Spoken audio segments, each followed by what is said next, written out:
Thanks for accepting this invitation to record this podcast. So first of all, I'd like you to introduce yourselves. I'll start with you, Ilaria. Hi everybody, I'm Ilaria, I come from Italy, I'm a journalist and I'm a medical doctor too. I'm a thoracic surgeon and thoracic surgery resident. I have to say that to specify that, and I really love enjoying this session. José? Hi, my name is José. I come from Portugal. My background is in economics and political science, and I'm also a lecturer. I'm also a lecturer and trainer in critical thinking, and I have a podcast called 45 Graus, where I tackle a very wide range of issues from technology and science to economics, politics, philosophy, a lot of very different things. And very interesting things. Rodrigo? And my name is Rodrigo Taramona.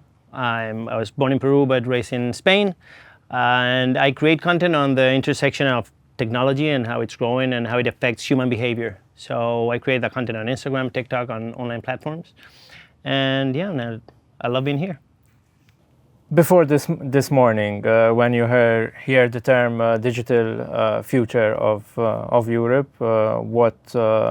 what would you have thought? And after listening to the sessions this morning, what made you change your way of thinking? Or maybe I start with you, Ilaria.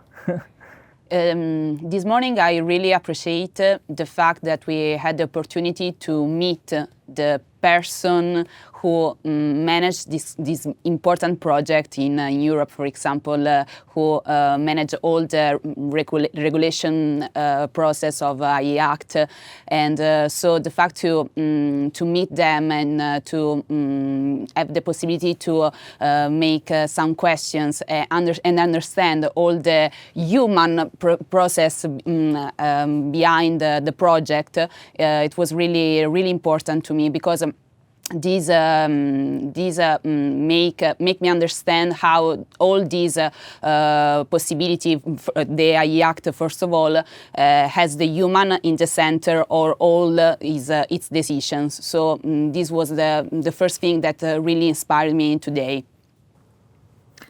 Yeah, I can say before today, because I've been in contact with DigiConnect before that, but from the first time, at least the first time I came here, I think if you had asked me what I knew about the EU digital strategy, I would have asked maybe what strategy or what future, because I don't think that's clear to many people. So it's good to know that there's a strategy and that there have been for a long time people looking at this issue and studying it from basically 2 or 3 angles. So you have the safety angle, in which you have to make sure that digital is safe for people.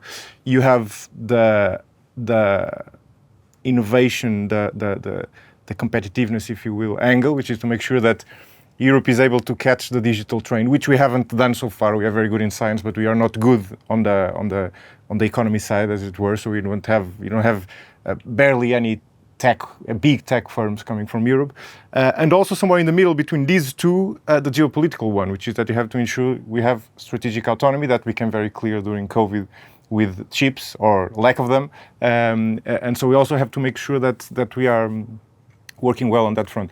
And so I wouldn't say that the future is ensured, far from it, especially because the challenge is big, but it has been very good to know that there's a plan for it, and that plan has been thought out, and there's been a dialogue between different European institutions and also with different stakeholders outside. So that has been a very good surprise.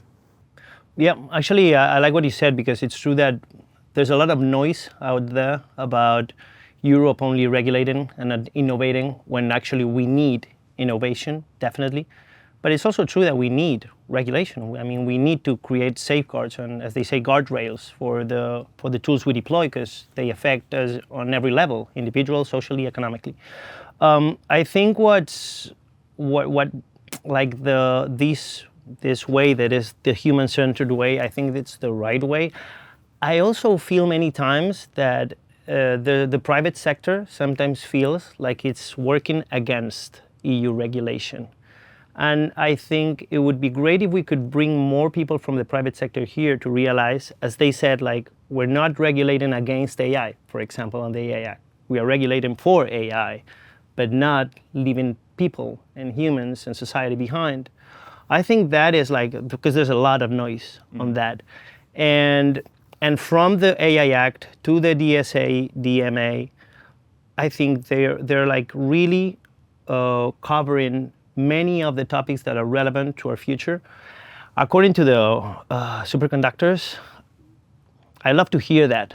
I hope it becomes a reality and that we can at least bring one of the parts. I don't know if it's design, I don't know if it's going to be manufacturing, but I definitely think that's one of the hardest, probably, challenges, but one of the most important. To achieve autonomy on a semiconductor. You know what? I mean, when you get deep into the semiconductor industry, it's like there's no autonomous country. Like even if Taiwan has the factories, it's designed in America, but then the machines that are used in the factories many of them are made in Europe. Yeah.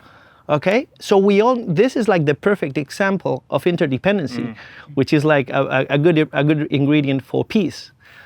But it's true that Taiwan being where it is, an earthquake could just leave us without semiconductors. I think like thinking of all those stages, maybe it's the factories. But again, salaries in Taiwan are very, you can't compete against them. Or can we? Is there a way to do it? So I think like not being absolutely independent, but yes, like having at least one of those crucial stages here in Europe, that'd be great. Yeah.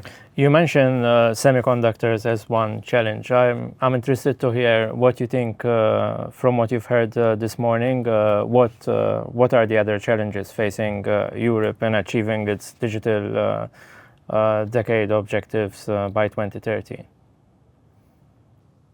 Who goes first? See,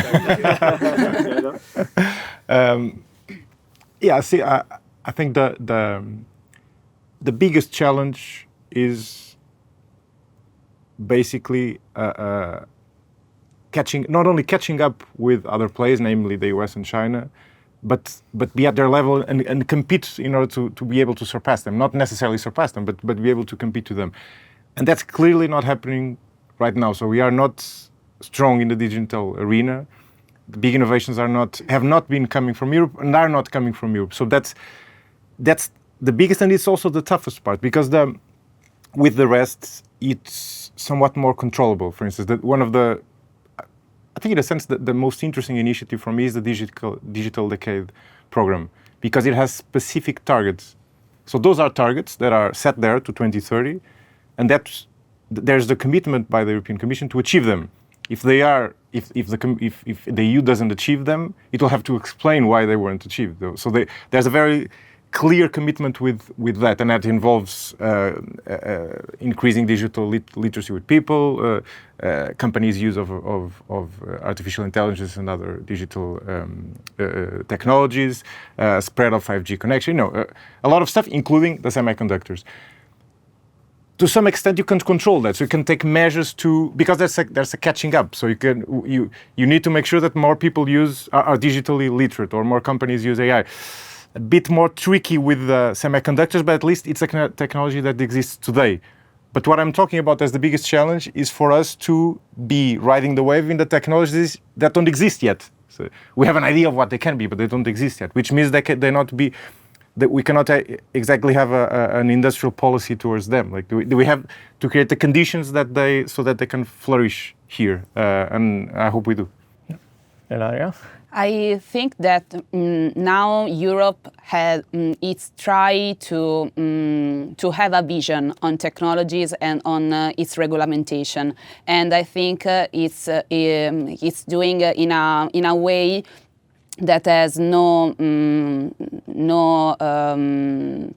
I don't know how to say, there are no countries like Europe now in this sense. For example, also into the AI Act temptation. So it's really important how what Europe is doing now.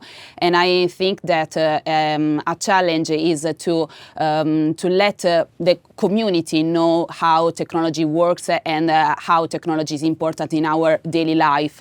And for example, in this case, also the work of supercomputers spread all over Europe now is really important to bring their opportunities to generic people, and we as a digital ambassador have the possibility to know how supercomputer works, for example, and when people knows that they are really important, for example, to manage the climate change or research or the possibility to have an opportunity to space, they understand how Europe now is competitive into an international panorama. So I think the challenge is to take technology and innovation to people, let people understand that, and make it in a human way, but in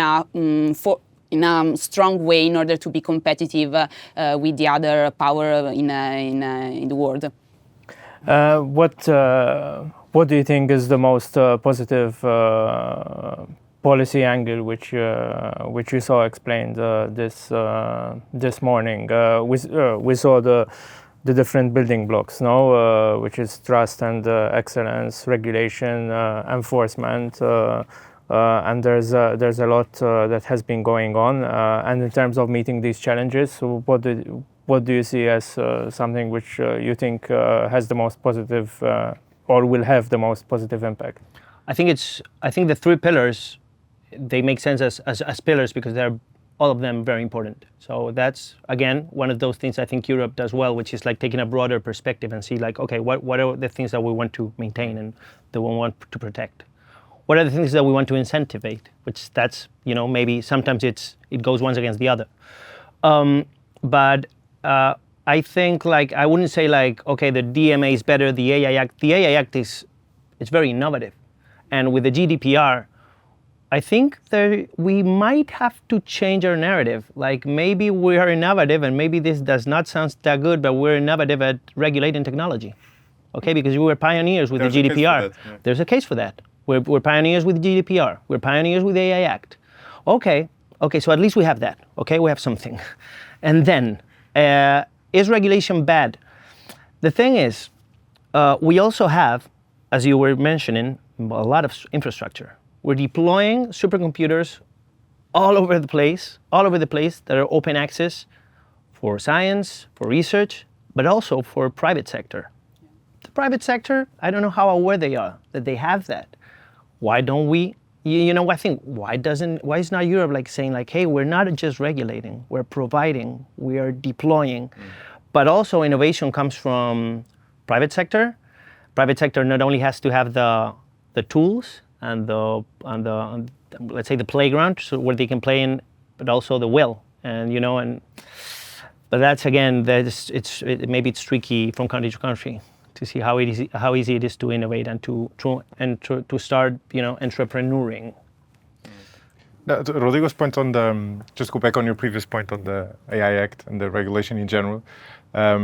It remains to be seen whether we'll conclude that we have overly regulated, or, which is clearly a possibility, and that we were stifling innovation because of that, or it can also happen, this sort of Brussels effect that Rodrigo was talking about, in that we develop a regulation that will need to be copied by other countries. It not only means that it gives you some clout in that you are able to influence other countries, but also it means that companies will want to develop those capabilities here in this market before applying them in the other world. Exactly, because that's something that actually they told us last time, the first time I came here, was like, don't get it wrong, these companies need our market. The European market is very important. That's why TikTok is so compliant, so fast. That's why they are compliant, because we're a big market. So hey, I know you all want the Chinese market. Yeah, but hold your horses. We also matter. So I think that is like that's something that we don't have to forget when we make these decisions. Yeah, yeah. As they say, it's important to remark the fact that Europe now is a part of the competition. So it's not a watcher outsider. Exactly. Yeah, it's in the competition, and it's make the difference. So this is important to remark, and it's the biggest challenge now. In one word, maybe, or 3 words, let's say. Where do you see Europe digitally in 2030? Will we manage to get to our objectives? I don't like predicting, especially now. I don't know. I hope we, in whatever shape and form. This is not going to be a word. In whatever shape and form, I just hope we survive. Okay, that's my survive. Like surviving is the word. Yeah. Make it out of, make it and make it better. Yeah. Make it better. Better is the word I was make going to better. choose. That's 3 words. That's strong. That's a good word. Yes, I have not prediction, but I'm really optimistic. So I think we'll have something useful. So useful is my word, maybe. Yeah. Thank you. Thank you.